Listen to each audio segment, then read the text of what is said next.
Ladies and gentlemen, you're back once again with the Economancer. Today, we're going to be taking a different turn from the triple helix model that we've been going over, and we're going to go back into some theology. Now, how we're going to be doing this theology is a bit weird, because we're going to be talking about cybernetics and theology. So, quick intuition pump. Cybernetics is a field of study that is almost impossible to define because everybody has a different idea of it. But it focuses on the analysis and control of communication and feedback systems. This is used in artificial intelligence and robotics, which is obviously where most people know it. But it is also like an epistemological approach to scientific measurement and stuff like that.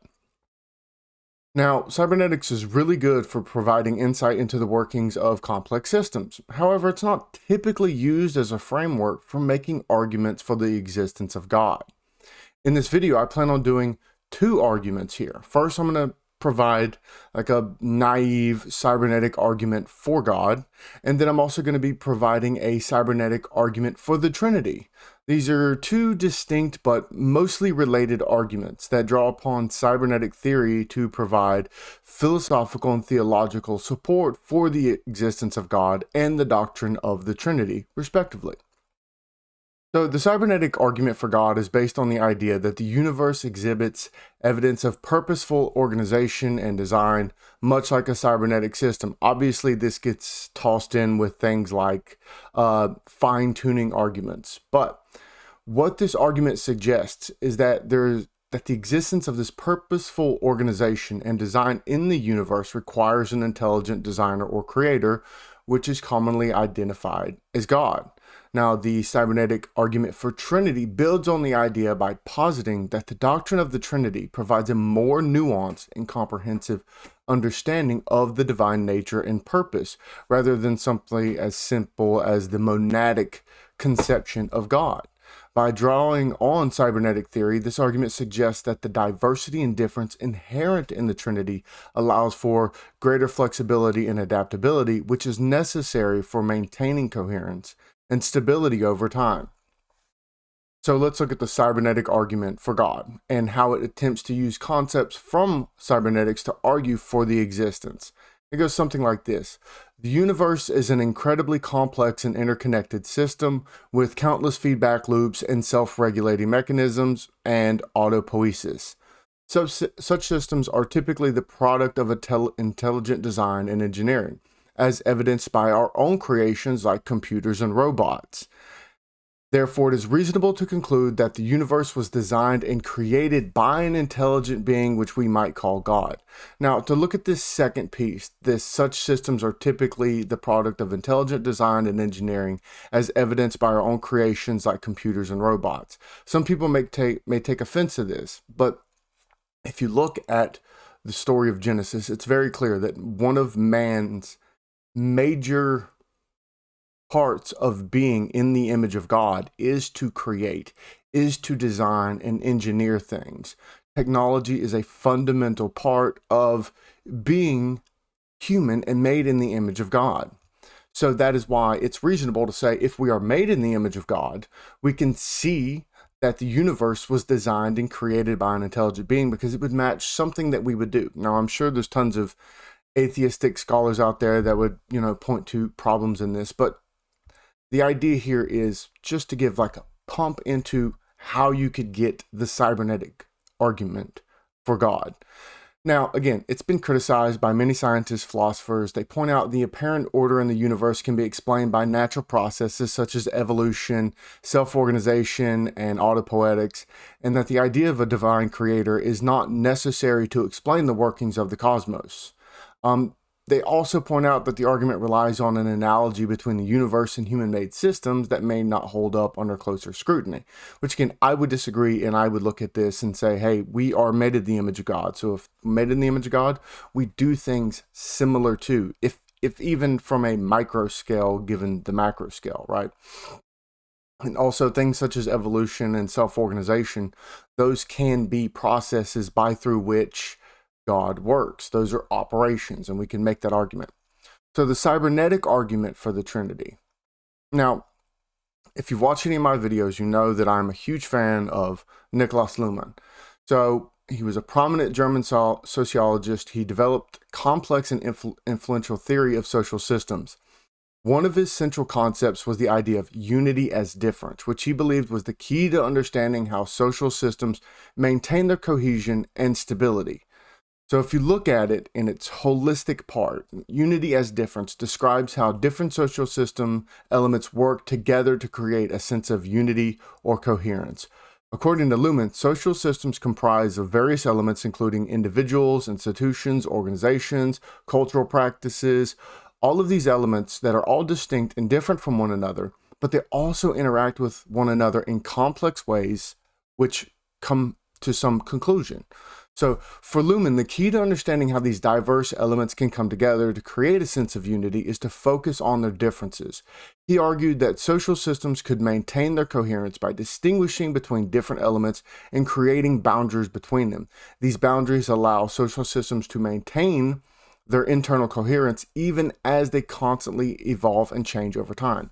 He also noted that this was done through codification and stuff like that. In some of my communication videos, we've jumped into how that actually works. So one important implication of this theory is that social systems are not static or fixed entities, but are constantly in flux. Because social systems are always changing, they require flexibility and adaptability to maintain their coherence over time.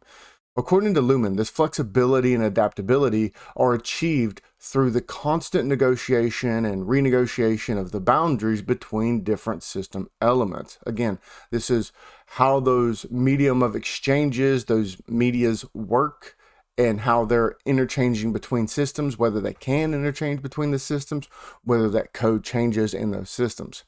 So Lumen's theory of unity as difference offers a unique perspective on how social systems work and how they can maintain their coherence over time.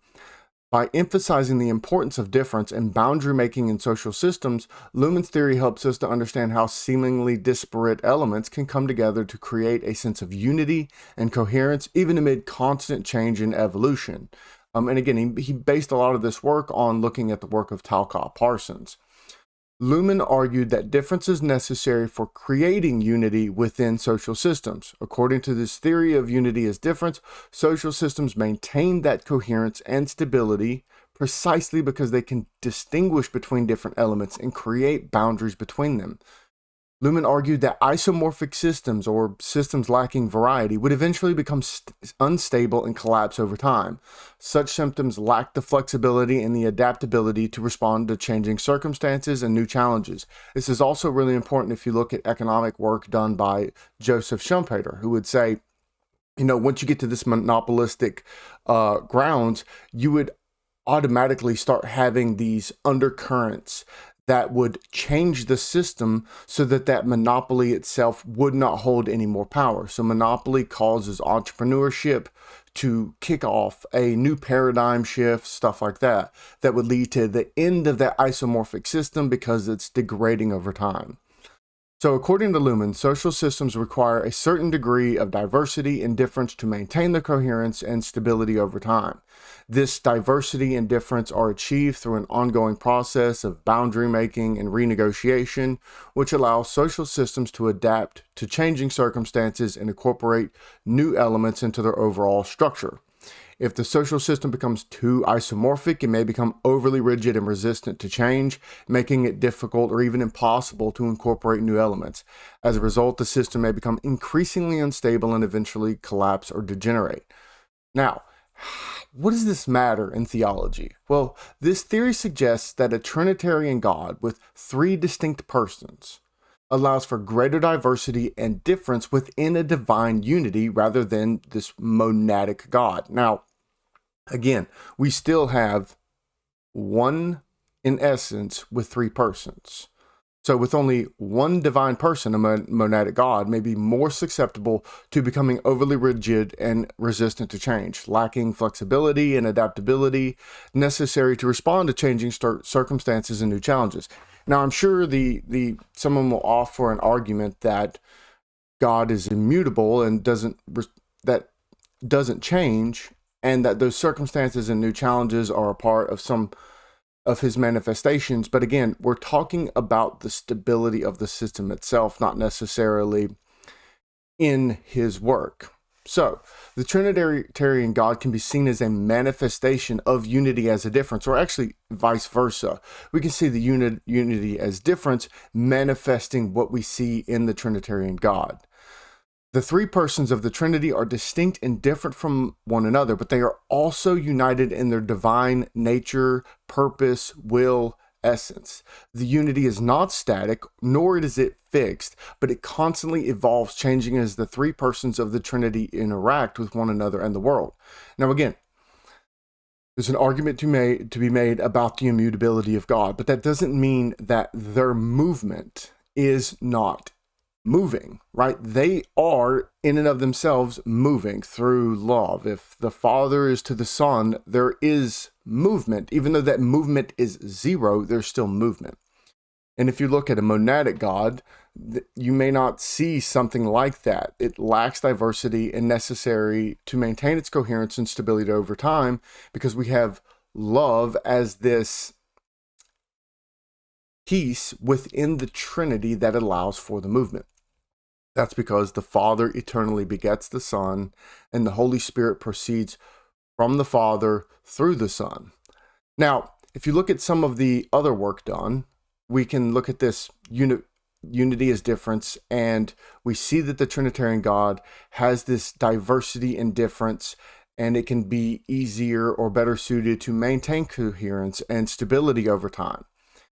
Then we look at the spirations, also known as the processions, and those are the theological terms used to describe the relations between the persons of the Trinity. Early Christian theologians say the Father begets the Son and breathes out the Holy Spirit. The Son is begotten by the Father eternally and breathes out the Holy Spirit eternally, while the Holy Spirit proceeds from the Father through the Son. These spirations are often described as a type of flow or movement between the persons of the Trinity as they interact with one another and with the world. This flow or movement can be seen as similar to the ongoing processes of boundary making and renegotiation described by Lumen's theory of unity as difference. In both cases, there is a dynamic, evolving relationship between the elements, allowing for greater diversity and difference within the overall unity. The diversity and difference are essential for maintaining the coherence and stability of the system over time. Therefore, the spirations can be seen as an example of the dynamic and evolving relationship between elements required to maintain the coherence and stability within a social system. And also, if we look at it from the case of the processions from the Father and the Son and the Holy Spirit, those are a loving bond that allow for this dynamic and evolving, well, we can say dynamic relationship because it's not really evolving, this dynamic relationship between the triune Godhead. So we can kind of break this down pretty simple. The first premise of this is that social systems maintain their coherence and stability by distinguishing different elements and creating boundaries between them. And we can look at this through the lens of Lumen's theory of unity as difference. The second premise, social systems require a certain degree of diversity and difference to maintain their coherence and stability over time. Third premise, a monadic God may be more susceptible, becoming overly rigid and resistant to change, lacking the diversity and difference necessary to maintain its coherence and stability over time. The fourth premise, a Trinitarian God with its three distinct persons allow for greater diversity and difference within the divine unity over a monadic God. So to conclude this simple idea, we have Lumen's theory of unity as difference, and it suggests that a Trinitarian God with diversity may be better suited to maintain its coherence and stability over time. And if you ever go and watch some of the work done by Telosbound, he makes something similar along this arguments, but he doesn't use cybernetic theory. He uses his own work, which is really awesome. But what he maintains is something like it is the spirations of love, this generation from the Father, where we have the Father as the monarch, and through that we have this unity as difference. And I think that is, to me, one of the strongest arguments for why there is a Trinitarian God, right? So if you were arguing with someone from, let's say, Judaism or Islam or something along those lines that have this monadic God, you can actually see a lot in the way they're interacting with that is very stringent, strict, stuck to one type of thing. There isn't some great evolution as there's been in something like Christianity, where we have this Trinitarian God, where we see the three different persons revealed through the Holy Scriptures. And I think that is a key to understanding the greatness that comes from being a Christian, because we can look at this and we can say, this is how we must interact in our world. If you've watched any of my latest videos, you've seen that I've been working on this idea of communal ontology, and why does that matter? Or what is the purpose of this? For one, this communal ontology, I think it's just better for mankind in general, more than this like radical individualism that I don't think is very good for humanity. And I think I've made that clear from the very beginning of my videos. I also don't think that we need to be doing this group in and group out fighting and stuff like that. I don't think that's beneficial either. I think there's something to be said about a dynamic relationship of love. And that's what you get out of the Trinity. And that's what's really helped me come along in my time as becoming Christian, is really understanding that dynamic love. And with that, I hope this has been eye-opening. Send this to people, send this to your atheist friends. I'm sure they're going to have a lot of rebuttals and stuff like that. But I think the arguments themselves are rather strong. I think they make a good case for why, one, there is a God. Two, if there is a God, it's going to be a Trinitarian God. And why you would have a Trinitarian God over a monad, and why a one in essence with three persons makes more sense than a pantheon of gods. And all of this is derived from my work in understanding cybernetics. So I am the Economancer. Thank you. Please like, share, subscribe, and have a good one.